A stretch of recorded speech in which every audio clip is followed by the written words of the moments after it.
बाबा की कंपनी एकदम आदिशक्ति को खूब प्यार दीजिए। थोड़ा सा बीच में थोड़ा घबराए थे लेकिन अभी ठीक हो गए। अभी ठीक हो गए हैं तो आप लोग प्यार और आशीर्वाद अपना दीजिए ताकि बाबा का भी घर चले, आप सबका भी मनोरंजन होता रहे और हम सबका भी एक परिवार की तरह जिस तरह हम लोग संभाल के खेसारी को चलते हैं वैसे चलते रहेंगे।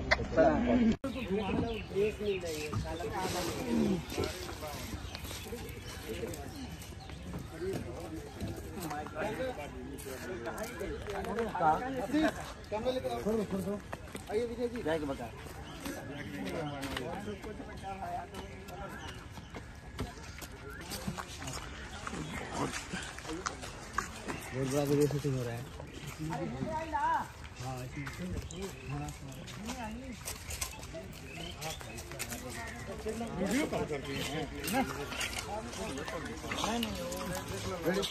उधर से दौड़ते हुए आ रहे हैं फुल बैक आ रहे हैं।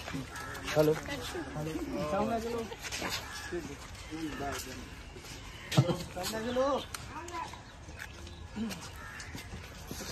खाना 10 बजे का। हेलो